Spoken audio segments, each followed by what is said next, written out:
자, 생물체 안에서 일어나는 모든 화학 반응은 물질 대사라고 합니다. 물질 대사. 응? 그래서 생물체는 외부로부터 받아들인 물질을 분해하거나 새로운 물질로 합성하는 화학 반응이 일어납니다. 자, 그래서 물질 대사는 크게 두 가지입니다. 물질의 합성. 물질을 합성하는 반응과 물질을 분해하는 반응 두 가지로 나뉩니다. 그래서 뭐 이걸 좀 한자어로 합성하는 거를 이제 동화작용 이런 식으로도 표현하고요. 같을 동될합니다. 분해하는 것을 이화작용. 그래서 다를 이자니까 달라진다. 그래서 분해된다. 이런 뜻이고. 그래서 여러분들 물질 대사는 크게 합성과 분해 두 가지 종류가 있다는 거. 왼쪽에 보세요. 이게 합성이죠. 작은 애들이 모여서 큰 분자가 되는데 효소가 관여해야 됩니다. 물질 대사니까 반드시. 그리고 분해는 큰 애들이 작은 데로 분해되는데 이때도 마찬가지 또 뭐 둘은 다른 효소겠죠. 효소가 관여해야 됩니다. 됐습니까? 자, 근데 지금 여기서 강조하고 싶은 건 이거예요. 용어 자체가 물질 대사니까 여러분들이 물질 대사를 딱 떠올릴 때 물질이 합성, 물질이 분해, 물질만 생각할 수 있어요. 그러나 물질 대사를 같은 말로 선생님이 에너지 대사다라고 설명하고 싶어요. 왜냐하면 물질 대사나 에너지 대사나 같은 말인데요. 결국 물질이 합성되고 분해될 때 반드시 에너지의 출입이 동반된다는 의미입니다. 그래서 물질이 합성 분해될 때는 물질만 합성되고 분해되는 게 아니라 에너지가 흡수되거나 방출되는 게 반드시 동반이 돼야 돼요. 그래서 물질이 합성되는 동화작용, 합성될 때는 자기들이 사이즈가 커져야 되기 때문에 주변으로부터 에너지를 흡수해야 돼요. 매치됩니까? 돼요? 반대로 물질이 분해될 때는 자기들의 사이즈가 적어져야 되니까 자기들이 가진 걸 내보내야 돼. 즉 에너지를 방출시킵니다. 요게 매치가 돼야 돼요, 여러분. 되겠습니까? 물질이 합성되는, 즉 동화작용. 물질이 합성될 때는 에너지 흡수. 물질이 분해될 때는 에너지 방출.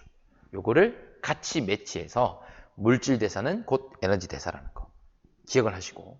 효소 하는데 왜 얘기를 합니까?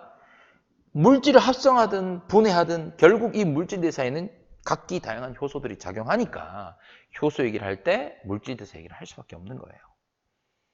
되겠죠?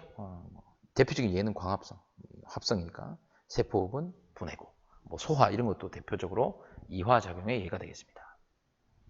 됐습니까? 자, 물질 대사의 의의입니다. 세포는 물질 대사를 통해 에너지를 얻고 그리고 물질을 생산해요. 즉 에너지도 얻고 물질도 생산하고 그죠? 이런 식으로 생명 활동을 하는데 필요하기 때문에 물질 대사를 안 하면 그 생명 활동을 유지할 수가 없습니다. 자, 가겠습니다. 물질 대사는 생물체 내에서 일어나는 화학 반응 맞죠? 동물의 소화기관에서 탄수화물, 단백질, 지방 등의 큰 분자가 체내에 흡수할 수 있는 작은 분자, 큰 게 작은 대로 분해니까 이화작용이고 당연히 물질 대사니까 촉매가 작용하는 게 맞지요. 됐습니까? 오케이. 넘어갑니다. 자, 생활 속의 효소입니다. 생활 속에서도 여러분들 효소가 다양하게 이용이 되고 있어요. 자, 보시면요. 식품 분야에서 발효식품 많이 들어보셨죠? 그러니까 미생물이 가지고 있는 효소를 이용해서 발효하는 것도 다 그 효소 이용이고요. 식혜도 보리가루 안에 탄수화물 몇 당으로 분해시키는 아밀레이스가 있습니다. 그래서 그런 것도 마찬가지. 또 의약품 분야에서 요검사지, 혈당 측정기 이런 것들 다 각각 필요한 효소들이 있고요. 그다음 소화제, 소화효소 있겠죠, 그죠? 소화제에 이제 탄수화물, 단백질, 지방 같은 걸 분해할 수 있는 효소들이 들어있어서 더 이제 반응이 잘 일어나는 거고요. 산업 분야에서도 세제라든지, 왜냐면 때나 얼룩 이런 게 이제 단백질, 지방 같은 걸 녹이는 효소가 있고, 화장품이나 식품 이런 것들에 다양한 곳에 효소가 이용되니까 이런 것들을 여러분 한번 읽어보시면 될 것 같습니다. 굳이 설명할 필요가 없을 것 같아요. 그래서 한번 읽어보시고 교과서 내용도 한번 읽어보시면 충분히 이해가 될 것 같고요. 효소의 전망이 좋습니다. 위험성도 적고 경제적이고요. 중간 산물 만들어지지 않아서 환경 친화적이다. 들어갔다가 딱 빠져나오니까요. 그리고 바이오 에너지 이런 것들, 생물을 이용한 에너지 생산, 화학제품, 생명과학 이런 산업 분야에도 넓히고 있다. 좋은 얘기죠. 오케이. 됐습니까? 여러분들 효소, 물질대사 얘기까지 두 번째 파트까지 끝이 났습니다. 자, 이번에는 이어서 세 번째 파트를 하겠습니다. 여러분들 실제로 선생님이 이걸 다 찍고 나서 이제 편집해가지고 실제 여러분들 올릴 때는 2개 강의를 올릴 생각인데 선생님은 지금 옷이 똑같으니까 알 수 있겠죠. 연달아서 지금 수업을 계속 하고 있습니다. 자, 마지막 세 번째 단원입니다. 생명 시스템에서 세 번째 파트, 세포 내 정보의 흐름. 사실 선생님 개인적으로는 요 1, 2, 3, 하나, 둘, 세 번째 중에 이 세 번째 파트가 여러분들이 그래도 가장 좀 까다로울 것 같아요. 까다로울 것 같은데 한번 우리가 잘 이해해 보도록 노력해 봅시다. 그리고 요게 사실 3학년 때 배우는 생명과학 2와도 연관이 되게 많아요. 사실 여러분들 지금 배웠던 첫 번째, 두 번째, 세 번째 이 생명 시스템 단어는 생명과학 2에서 더 심화적으로 다루는 단어입니다. 되겠죠? 자, 봅시다. DNA의 유전 정보. DNA. 여러분들 DNA에 유전물질이 있다는 건 앞에서 했습니다. DNA, 생물체를 구성하고 생체 내 물질 대사를 조절하는 물질은 단백질인데, 우리의 생명 활동을 직접적으로 주관하는 건 단백질 수준인데, 그 단백질을 만드는 정보가 어디에 있냐? 그게 DNA에 있습니다. 그리고 여러분들이 부모님한테 단백질을 물려받은 게 아니고요. 그 단백질을 만드는 설계도인 DNA를 물려받습니다.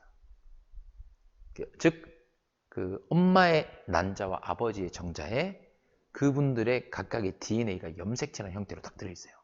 그게 수정돼서 만나서 자식이 된 거기 때문에 부모를 닮는다는 거죠. 됐습니까? 오케이.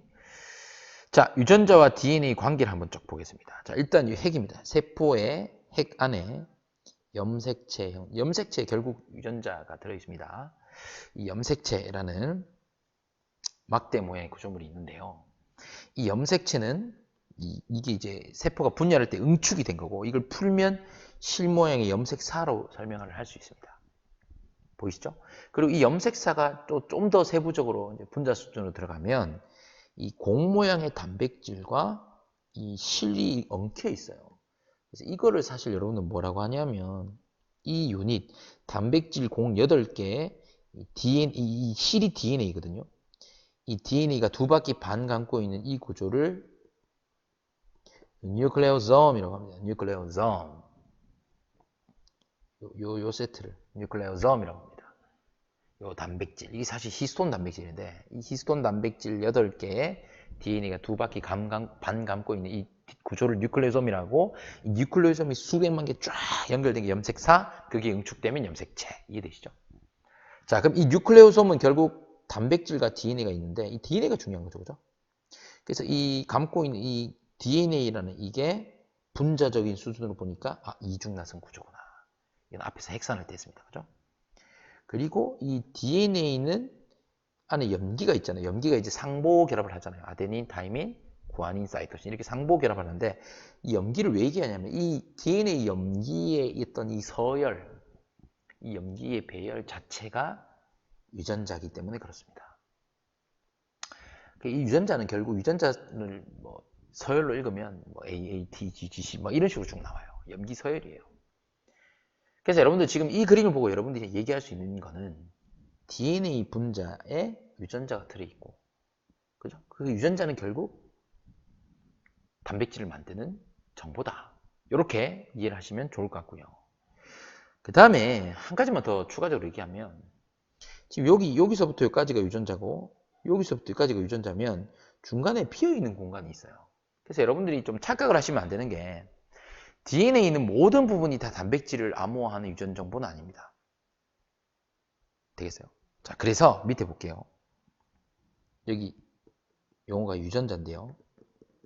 부모가 자식에게 물려주는 유전 정보의 단위를 유전자라고 하는데 하나의 특정한 단백질을 합성하는 데 필요한 정보로서 DNA상의 특정 부위 염기서열, 이게 중요한 설명입니다.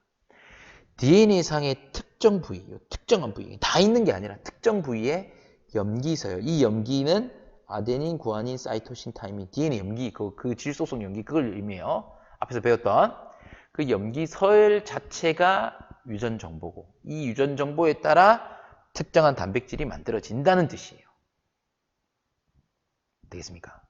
오케이. 두 번째 봅니다. 생물이 가지고 있는 고유한 생김새와 성질, 이걸 우리는 유전 형질이라고 합니다. 형질. 그죠? 눈동자 색이라든지 머리카락이 곱슬이냐 직모냐 혈액형이 A형이냐 B형이냐 이런 것들이 다 형질인데 유전 형질. 됐습니까? 자, DNA는 했죠? 핵산의 일종. 하나의 DNA 사슬에는 수많은 유전자가 일정한 위치. 여기서 일정한 위치, 즉 특정 부위 같은 의미잖아요. 그리고 핵 속에 있다는 거. 되겠습니까? 그래서 여러분들이 이 관계를 좀 잘 이해를 해줬으면 좋겠습니다. 자, 부모로부터 자손에게 전달되는 유전 물질은 단백질이 아니고요. DNA입니다. DNA. 유전자에 저장된 정보에 따라 다양한 형질이 나타납니다. 그죠? 오케이. 내려가세요. 자, DNA 유전 정보의 발현입니다. 발현이라는 건 이제 겉으로 드러난다는 뜻이고, 세포 내에서 유전 정보의 흐름을 우리는 생명 중심 원리, 이거는 이제 DNA 구조를 밝힌 왓슨 크릭 사람들이 주장을 했던 거고, 지금 이제 현대의 어떤 생물학의 가장 기반이 되는 개념입니다. 생명 중심 원리, 센트럴 도그마. 이 생명 중심 원리가 뭐냐? 지금부터 한번 보겠습니다. 자, 간단해요. DNA에 있는 유전 정보가 핵 안에서 RNA로 전달이 되고, 이게 세포질, 세포질이란 말은 세포에서 핵을 째면 나머지 공간들이에요. 세포질로 와서 단백질 합성에 관여한다는 거예요. 끝입니다. 정말 간단하죠? DNA에 있는 유전 정보가 RNA로 전달이 돼요. 이게 핵 안에서 일어나요. 그렇죠? 이걸 우리가 뭐라고 하냐면 용어가 전사라고 합니다. 전사. 이 전사는 여러분들 광전사, 무슨 전사, 군인 이런 게 아니고요. transcription이라고 해서 베껴 쓴다는 뜻이에요. 베껴 쓴다. 그러니까 DNA 원본 설계도를 베껴 쓰는 거예요. 정보를. 원본은 손상이 되면 안 되니까 복사본 베껴 쓰는 거예요. 그래서 이 복사본을 들고 핵 밖으로 나갑니다. 그래서 요건 핵 안에서 있는데 얘는 핵 밖이니까 바꾸자. 세포질 중에서도 여러분 아까 전에 단백질 합성에 관여하는 세포 소위가 누구였죠? 막구조가 아닌 알갱이 모양 리보솜. 그렇지. 여기서 일어나요. 이 리보솜에 RNA가 싹 오면 이 리보솜이라는 장소에서 RNA 베껴 쓴 이 정보에 따라 특정한 단백질을 띡 만들어 버립니다. 이게 뭐냐 하면 번역이에요. 번역. Translation. 기가 막히죠, 그죠? 선생님 영어 잘 못합니다. 번역. 전사, 번역. 장소도 구분하셔야 되고 뭐가 되는 건지도 구분하셔야 됩니다. 이게 생명 중심 원리입니다. 간단하죠? 자, 세부적인 내용 좀 봅시다. 첫 번째, 전사. DNA의 유전 정보가 RNA로 전달되는 과정으로 핵 안에서 일어나고, 잘 들으세요. DNA 염기서열에 대해 상보적인 염기서열로 구성된 RNA가 새로 만들어집니다. 그러니까 원본을 보고 그 상보적인 서열을 베꼈으니까 새로 만드는 거잖아요. 이게 전사입니다. 자, 전사 밑에 한번 봅시다, 여러분. 어떻게 되는 거냐면 DNA는 이중나선 구조예요. 두 가닥이에요. 근데 이 두 가닥 중에 한 가닥만 가지고 전사합니다. 그래서 여러분들이 여기서 자, 지금부터 잘 들으세요. 여러분들 이제는 좀 이해가 필요해요. 응용을 할 수 있어야 됩니다. 자, 여러분들 지금 DNA 위에 이제 여기 위에를 쓰니 가닥 1, 가닥 2라고 할게요. 그러면 여러분들이 RNA 이 서열을 딱 보고 가닥 1, 가닥 2 중에 누굴 가지고 전사했어요? 라는 걸 찾아낼 수 있어야 됩니다. 무슨 말이냐면 U가 왔네. 여러분 DNA는 ATGC고 RNA는 AUGC죠. T가 U를 대신하잖아요. 그럼 여러분들이 어떻게 O 개념을 가지냐면 요 T가 U로 바뀌고 G, T, U, T. 아하! 가닥 2가 전사됐구만. 이렇게 하면 절단합니다. 아까 뭐라 그랬어요, 여러분? DNA 서열에 대해서 상보적인 상보적인 서열이기 때문에 RNA의 U를 쓸락하면 DNA는 A였어야 돼요. RNA의 G를 쓸라 하면 DNA는 C가 나와야 되는 거예요. 즉 지금은 이 가닥 1을 가지고 전사를 했다는 거예요. ACC, AAA니까 여기에 상보적인 A는 T가 상보적인데 RNA는 T가 없잖아. 그러니까 U, UGG, UUU, GGC 이렇게 되는 거예요. 상보적인 서열입니다. 그냥 바꾸는 게 아니에요. 이해되시겠죠? 그래서 사실 DNA의 가닥 1, 가닥 2 서로 상보적이고 또 DNA 가닥 1과 RNA 가닥 상보적이니까 어찌 보면 전사 안 된 가닥 2와 RNA는 서열이 똑같아요. 물론 T랑 U는 다르지만. 근데 그렇게 판단하지 말고 원 의미에 맞춰서 DNA 가닥 1의 상보적인 요 RNA 가닥을 새롭게 합성한 거예요. 이게 전사입니다. 해간에서 일어납니다. 그 DNA는 두 가닥이고 RNA 한 가닥이니까 둘 중에 하나만 가지고 전사해서 새로운 가닥을 만든 거예요. 됐습니까? 자, 그 다음에 번역은 색깔을 바꿔보자. 자, 이 RNA가 핵 밖으로 나옵니다. 핵공이라는 걸 통해 핵 밖으로 나와요. 그래서 리보솜에 갔죠, 그죠? 나오죠. 리보솜에 가서 이 RNA에 있는 정보, 이 서열을 가지고 단백질을 만듭니다. 이게 번역이에요. 세포질에서 일어나잖아요.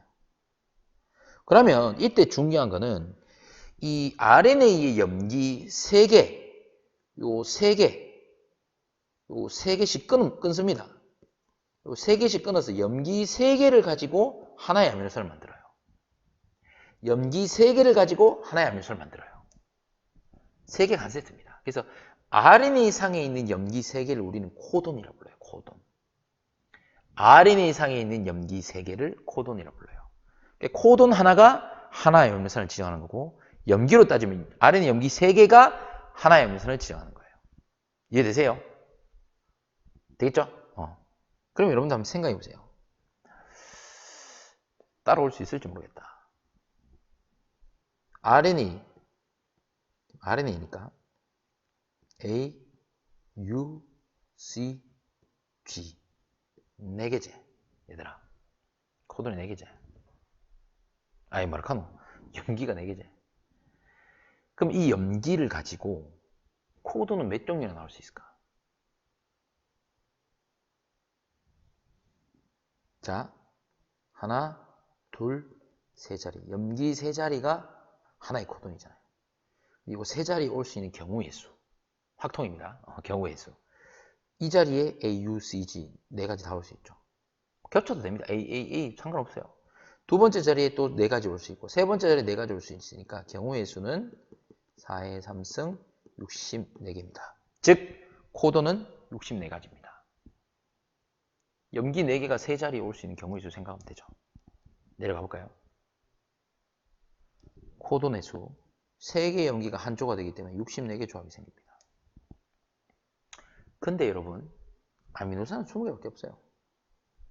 이 밑에 표는 뭐냐 하면 만약에 염기 1개가 코돈 하나를 지정하면 아미노산 4가지밖에 없어요. 탈락. 염기 2개가 코돈 하나를 지정한다 하면 염기 2개가 하나의 코돈 한다 하면 아미노산 16개밖에 된 거 탈락. 염기가 3개가 돼야 코돈이 64개가 나오고 이 64개 가지고 20가지의 아미노산을 지정한다 하니까 말이 되네. 이렇게 사람들이 생각했다는 거야. 실제로도 보니까 염기 3개가 하나의 코돈을 이루더라. 되겠습니까? 그 말이에요. 되죠? 뭐 이거 표 이거 뭐 신경 쓸 필요 없어요. 다 쓰지도 않았어요.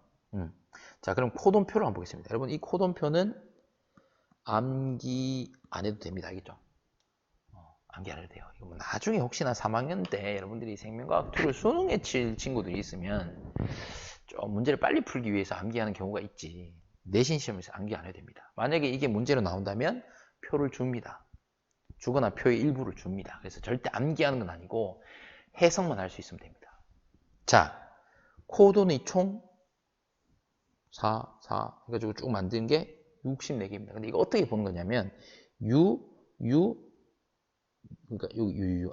U 두 번째, 세 번째, UC, 이런 뜻이에요. AAG 한번 찾아볼까? 그럼 A 첫 번째 용기 A. 두 번째 A. 그럼 A 중에 G. 제일 밑에 이거네. 이런 식으로 찾는다는 거예요. 그래서 여러분들이 지금 여기 코돈표를 보면 코돈은 64개인데 이 코돈이 지정하는 아미노산. 왜 아미노산이냐면 아미노산이 모이면 단백질이잖아. 생명체 내에서 아미노산은 20가지밖에 없어. 그럼 64개를 가지고 20가지를 지정하다 보니까 겹칠 수밖에 없어요. 즉 UUU나 UUC는 다른 코돈인데 페니랄라닌은 똑같은 아미노산을 지정한다. 이렇게 중복될 수밖에 없다고. 무슨 말인지 이해돼요? 그리고 코돈 64개 중에 요 3개 있죠. 얘들은 아미노산을 지정하지 않습니다. 즉 이 종결 코돈 하는 거는 아미노산을 지정하지 않아요. 그러면 실제로 코돈 64개 중에 아미노산을 지정하는 코돈은 64 빼기 3은 61밖에 없어요. 그죠? 종결 코돈은 뭐냐 하면, 자, 코돈이 쭉 나오다가 막 그 코돈 3개, 코돈 1개마다, 즉 염기 3개, 코돈 1개마다 아미노산 하나씩 쫙 붙다가 종결 코돈 끝 나오면 그때 딱 끊어버리는 거예요. 이제. 요까지가 하나의 단백질이다. 끝나는 신호예요. 그래서 UAA, UAG, UGA가 T 나오면 그거는 끝나는 신호고, 그건 아미노산이 없고, 그 앞에 코돈까지 딱 아미노산이 하나의 단백질이 되는 거예요. 이해되시겠죠? 그 다음에 조금 특이한 친구는 뭐냐면, 핑크로 가자. AUG라는 이 친구는 메사이오닌이라는 아미노산을 지정하면서 동시에 시작 코돈입니다. 그러니까 종결 코돈은 종결의 기능만 있어요. 아미노산 지정 못하는데 시작 코돈은 시작의 기능과 아미노산의 지정을 동시에 다 합니다. 그래서 AUG가 딱 뜨면 거기가 시작 코돈, 거기서부터 시작하면서 메사이오닌부터 시작하죠. 메사이오닌부터 시작해서 쭉 아미노산들 있다가 종결 나오면 탁 끊어서 거기서 거기까지가 하나의 단백질. 그런 뜻이에요. 되겠습니까? 올라가 볼게요, 다시. 자, RNA 유전 정보에 따라 세포질의 리보솜에서 단백질 합성되는 건 번역이죠. 자, 그 다음에 3염기 조합 뭐냐면 이거는 코돈이 UGG가 나오려면 이 UGG가 나오려면 그 원본 정보는 ACC였잖아요. 그래서 DNA에서 3개의 염기를 3염기 조합이라고 해요. 그래서 사실은 어떻게 거쳐서 얘기하면 DNA요 ACC로부터 UGG가 만들어지고, 그럼 이 UGG는 코돈이죠. RNA 연속된 3개 염기. 그러면 ACC로부터 UGG가 만들어지고, 그 UGG에 따라 밑에 한번 가보자. UGG. 얘들아, UGG 뭐고? UGG. 트립토판이네. 그럼 이 UGG가 나왔을 때 이 아미노산 1이 사실이 이게 트립토판이야. 요래 되는 거야.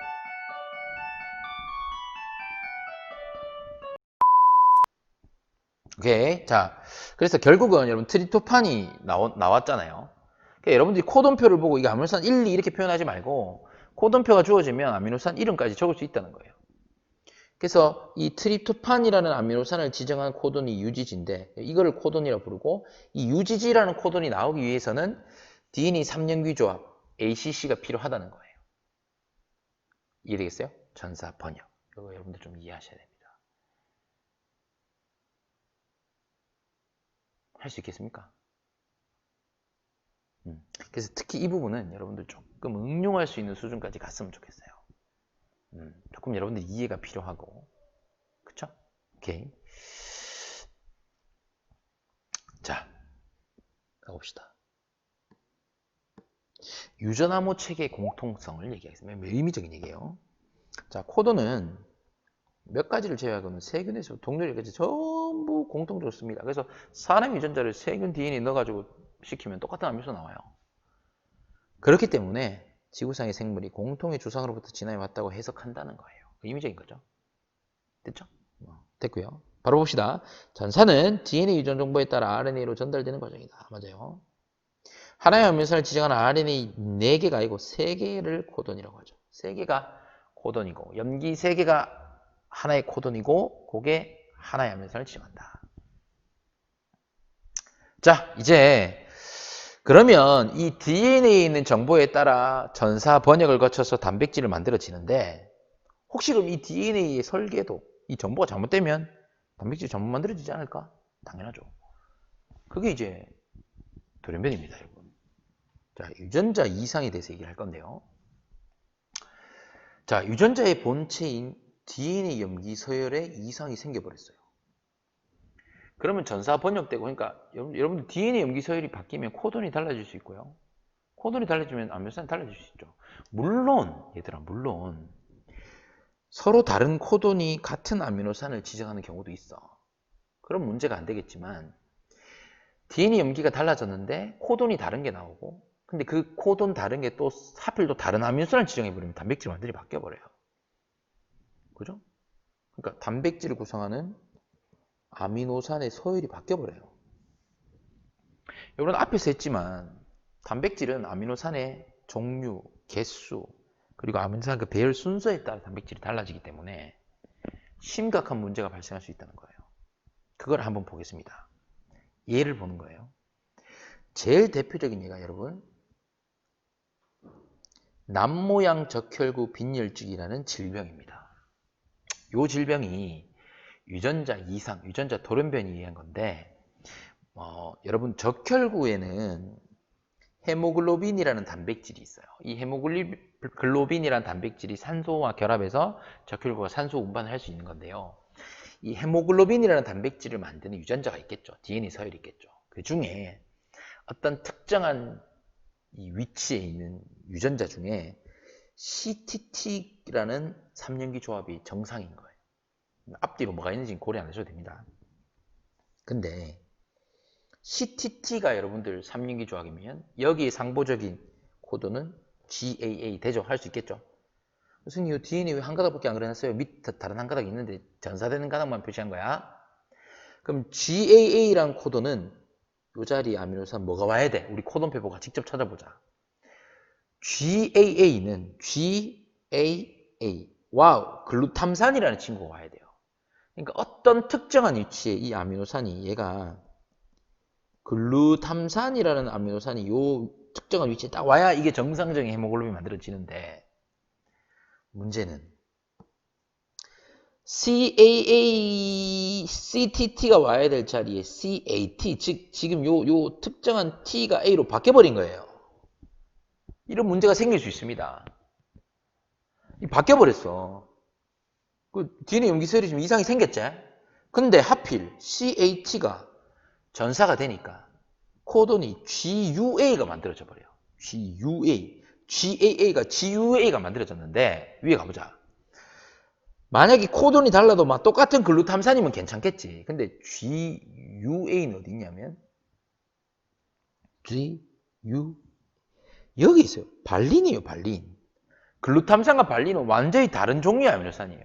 그래서 글루탐산이 올 자리에 GUA 때문에 발린이라는 아미노산이 뜩 나와버린 거야. 그럼 지금 이 경우는 아미노산의 수는 같은데 종류가 달라져 버렸죠, 중간에. 이해돼요? 이러면 어떤 일이 일어난 줄 알아요? 어마어마한 일이 일어납니다. 헤모글로빈의 구조가 바뀌어요. 헤모글로빈 구조가 바뀌는데 결과적으로 적혈구라는 이 세포가 원반 모양이거든요. 정상은. 얘는 물론 헤모글로빈이라는 단백질의 어떤 그런 배열이나 걔네들의 구조에 따라 세포 모양이 달라질 수 있으니까 얘는 적혈구라는 세포가 이런 앞모양이 돼버려. 어마어마하죠, 그죠? DNA 염기 하나 달라진 게, 아미노산 종류 하나 달라진 게 헤모글로빈 특징이 달라져 버리고 세포 모양까지 달라지는 나비 효과가 불러일으킨 거예요. 이해되세요? 자, 적혈구 헤모글로빈 유전자 중 한 개의 염기가 띡 바뀌었는데 다른 아미노산 글루탐산이 아니고 발린이 돼버렸죠. 그 결과 적혈구라는 세포 모양이 남 모양으로 띡 바뀌어버리네? 근데 이게 왜 문제가 되냐면, 모양이 이래 바뀌면 산소 운반 능력이 떨어져서 빈혈이 생겨요. 악성 빈혈이 생기고요. 그리고 이 적혈구는 모세혈관을 통과할 때 막 거의 뛰다시피 해서 가거든요. 모세혈관, 혈관 워낙 좁아서. 근데 이 원반 모양이 되게 괜찮은데 이 남 모양이 되니까 이 혈관이 막 분지되는 쪽에서 막 끼어버려, 막 막혀버려.